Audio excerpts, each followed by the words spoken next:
Well, hello out there to all of our wonderful viewers out here at Maeya TV. I'm Nina Childs, and I am sitting here with a wonderful actress, writer, director, Leanne Melissa Bishop. Please help me in welcoming her to the show. Welcome, Leanne. Hi everyone. I'm so glad that you're here with us today. Now, I always like to start my interviews with having our guests tell our viewers a little bit about themselves, where they come from, things of that nature. Where are you from? I'm from Nova Scotia, Canada, so on the east coast of Canada, and I went to school in New York. I went to the neighborhood playhouse, and eventually I found myself writing and making a lot of my own work, creating, and so I found my way to LA, and I just fell in love with it here, and it's been over 10 years, and I'm not going back. So that's it. This is your new home now. And you know exactly. what? That's the way it is now, right? For most performers, like you know. kind of have to create your own opportunities. That's right. Right? And so speaking of that, I would like to get a little bit more into your background in New York. But first, I always want to know, like, what pushed you into a career in acting and writing and directing? It's an interesting story because I was actually, I did it a little later in life. It was always like a joy, but I grew up in a really small town, so it wasn't something that like everybody did, if that makes any sense. That makes a lot of sense. So I was an accountant. Really? Yeah, and I always had this, love and passion, and then I went through a big life change. Not necessarily, it was a little traumatic, and it pushed me though to think outside of the box and do something that I always loved. So I went back to school in New York to theater school, the neighborhood playhouse, for acting, and I just fell in love with it. What was supposed to be 6 weeks as a summer intern turned out to going back and doing a full-time 2-year conservatory. Oh, wow. And so I'm so grateful for it. And in school they also taught us, like, hey, it's good to be writing and creating your own work and being the one to uplift your career. Mm-hmm. And so that is, I think, what catapulted me. That, and also having a business background is what made me be like, hey, I can create my own work. I can make this happen. I don't have to be dependent on other people for making my career happen. Or waiting for that phone call that you got the job, or then what you gonna call back. No thanks. Right. I'll just create my own opportunity. So you said that you did some time. School is like doing time, right? Yeah. At the neighborhood playhouse. It kind of is. Did you do any theater work when you were in New York City? I did. I love theater. Yeah. I wish it paid more, but I do love it so much. I did a really great off-Broadway Mr. Pym Passes By, which is the author of Winnie the Pooh. I did a lot of really great theater there, and I feel like that is actually what made me a better actress.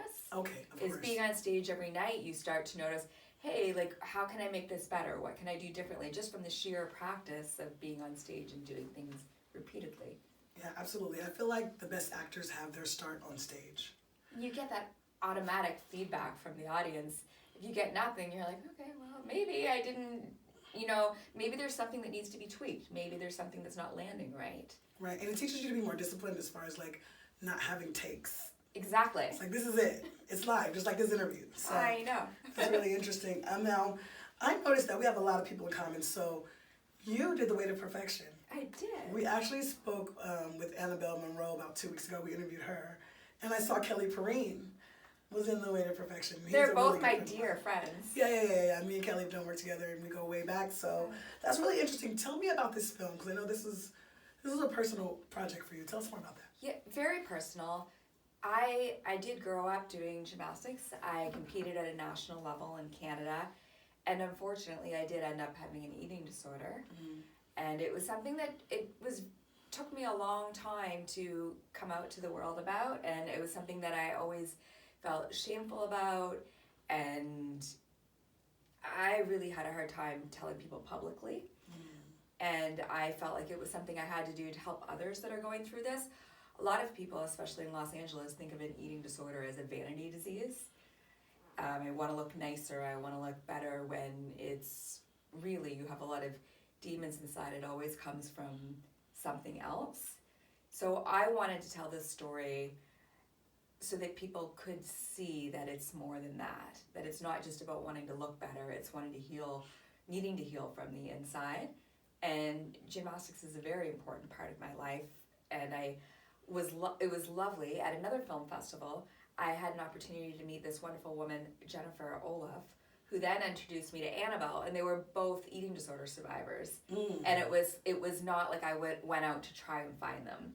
and they were both involved in the film industry. So I thought, you know, let's all do something together. Let's make something, let's make some art that will help heal others and also uplift people, that there is an option, that there is a way to heal from this. And also kind of heal yourself in the process. I'm sure Totally. it was very therapeutic. So with that being said, I wanted to back up a little bit. So being a gymnast, is that something that's pretty common in that world, eating disorders? It is. Unfortunately, it is all too common. I feel like today, yes, it still is common, but I do feel like it's in the media more. And if you look a lot of the gymnasts at, you know, the Olympics now and the collegiate level, that you do see a lot of different body shapes and sizes, but it is something that is still very much an issue. And I have a question, excuse me, it might be a little personal, hopefully it's not, but the coach that you played in the film, was that based off of someone in your life, or was that just completely made up? It was based off some different experiences Okay. that I had. Not one person in particular, but based off some different experiences. Okay, she was a piece of work. I know. But then we find out her backstory, and it's like, You get it. And hurt we people learn hurt from, people. exactly, and all of our behavior in life generally is coming from something that's happened to us. Yep, very true. So yeah, no, that's a really powerful movie, guys, and if you guys would like to, you can stream it on Prime Video on their Shorts channel, and I highly recommend that. So, and I also like that you put, it's a very multicultural film, that Yes, you've got it the is. black dad and the mixed girl at the center of it, and I thought that was pretty dope. Yeah, because I also feel like different ethnicities, people go through different things, and they have different stressors in their life, and they have different expectations, and so I wanted to show that as well. Yeah, and I think that you did a wonderful job, so congratulations. Thank you. On that film. It's really awesome. And now, I saw a clip of In Search Of. Is that you playing both characters? No. Okay. Have you ever gotten that question before? No, I haven't. So, basically, I play the distraught mother, and then there's another character that's the detective. Okay. I thought, But you might have seen a clip where I am in the bathroom mirror taking pills, and I do look different than I do in the interrogation room. Yeah, I'm like, I wonder if she's playing both characters. That's pretty powerful. Okay. And I know that you've done a lot of short films, and that you're getting into doing some more, feature-length type stuff. Is there anything you have coming up that you want to discuss or tell us about? Well, I'm very excited to say I have a film that I wrote a few years ago called What If, that's in pre-production now, and we've attached this amazing cast. We've attached Leah Thompson and Kevin Pollak. So a lot of people out there know those actors. Also Aaron Ashmore from Canada as well is attached. And we have this amazing director, Lindsay McKay. Her last 2 feature films premiered at the Toronto International Film Festival. So we are very lucky to have her. Oh, this is a big deal. Leah Thompson. It's a huge Leah deal. Thompson. Everybody knows Leah Thompson. Absolutely. And I'm just very fortunate and blessed to be working with these people. We're shooting it in Manitoba, Canada. Nice. And we're go home. Yeah, I know. Well, it's on the opposite coast, but that's okay. And we're shooting it. We're planning to shoot it late summer. We're 65% financed. So if any of you out there know of someone that wants to help hook us up with the remainder of the financing, look me up. That's awesome. So can you tell us anything about the story, or? I can. It's a little bit based on some feelings that I had. I mean, as a writer, everything always comes from something personal. I feel like those are the strongest stories. But it's based on a woman that finds out in her 40s that she's a byproduct of a birth mix-up.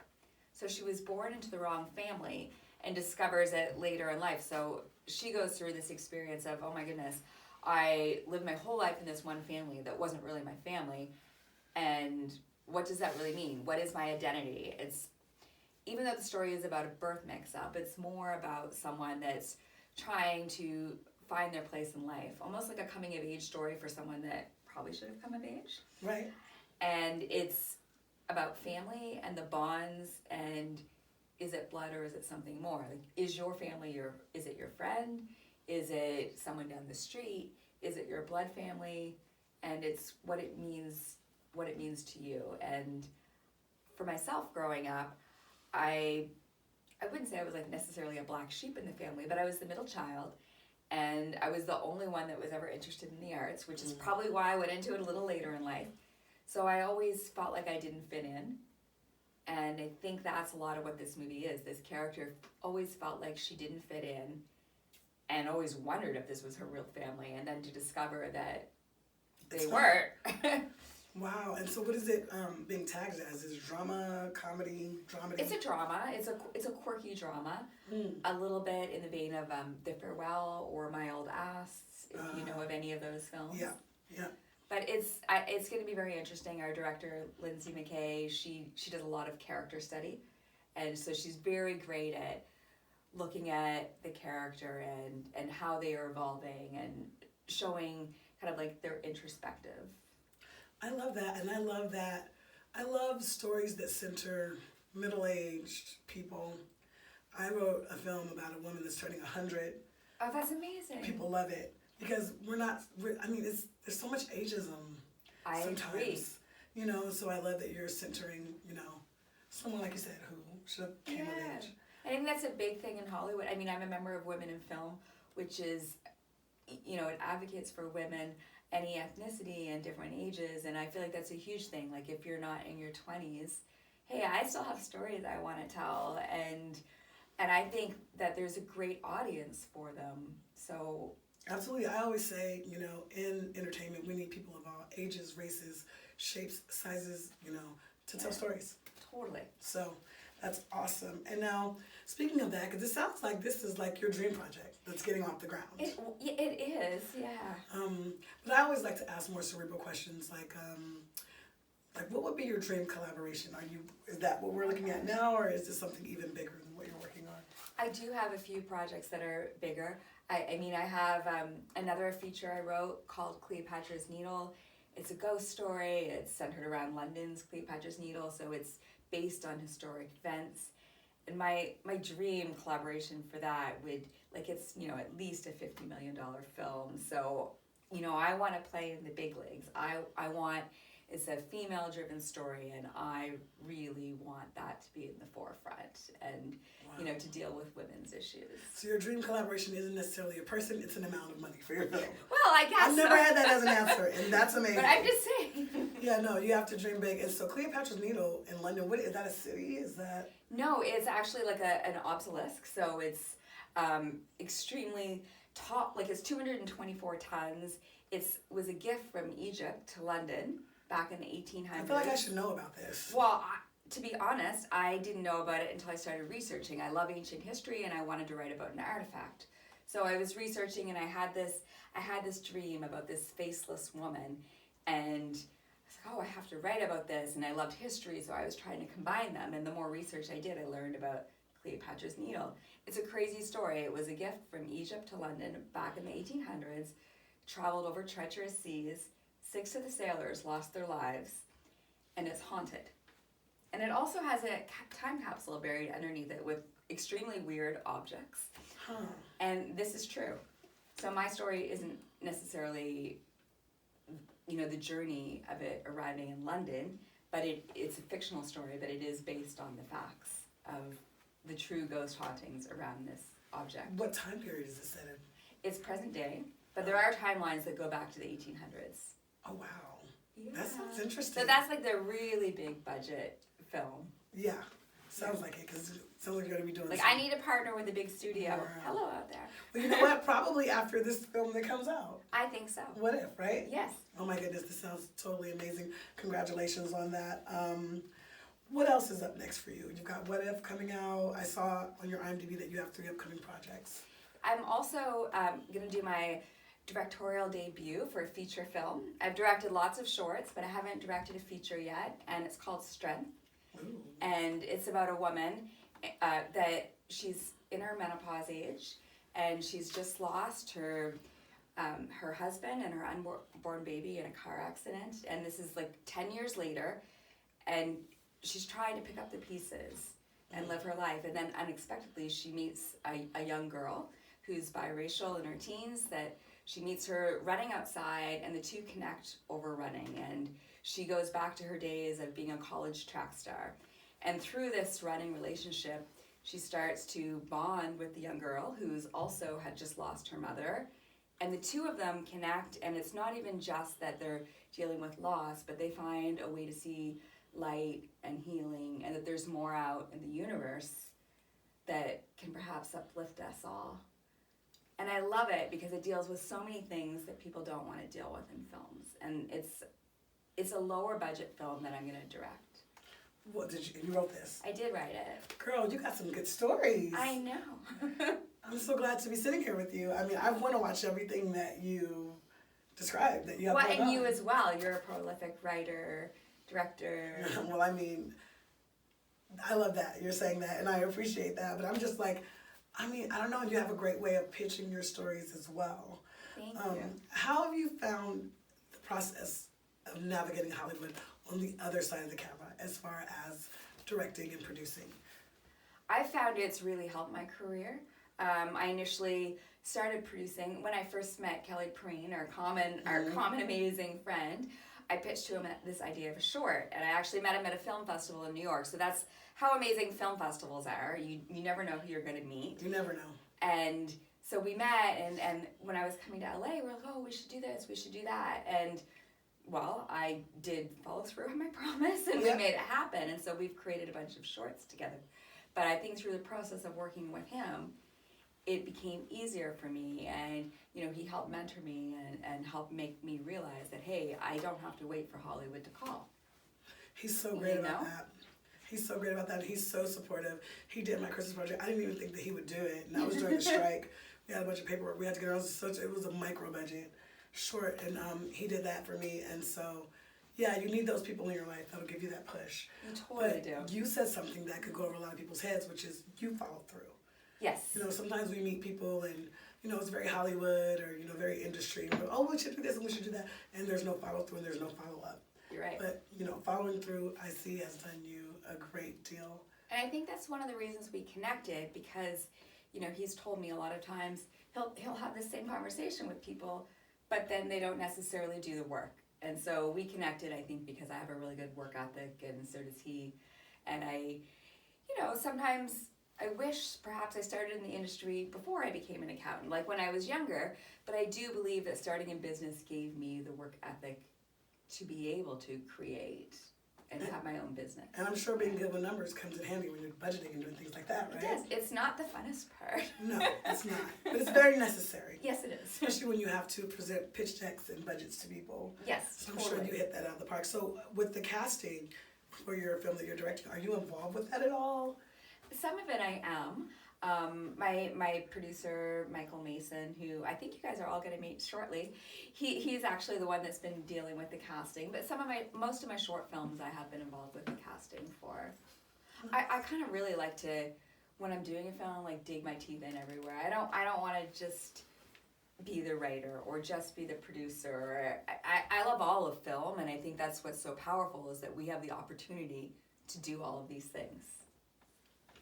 Perfect, yeah. And just having your hands in everything, I'm sure, it's exciting. Makes it come out the way you see it in your mind, I'm sure.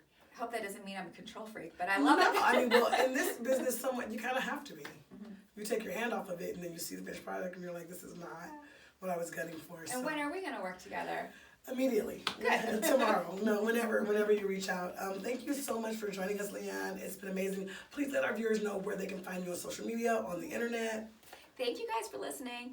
You can find me on Insta at Leanne M. Bishop, and you can find me on Facebook, Leanne Melissa Bishop. That's my handle, Leanne Melissa Bishop, Leanne, Melissa, Melissa, and then Bishop, Bishop. Traditional spelling. Yeah, I know. Right. Thank you so much, and thank you everyone for watching this interview. I know my voice has been a roller coaster ride for you all, but we appreciate you guys for sticking with us, and thank you to our wonderful guest, Leanne. Again, we'll see you. We have more interviews coming up, so stay put. Thank you. Bye. Wow, that was so fun. I know. You're so good at this.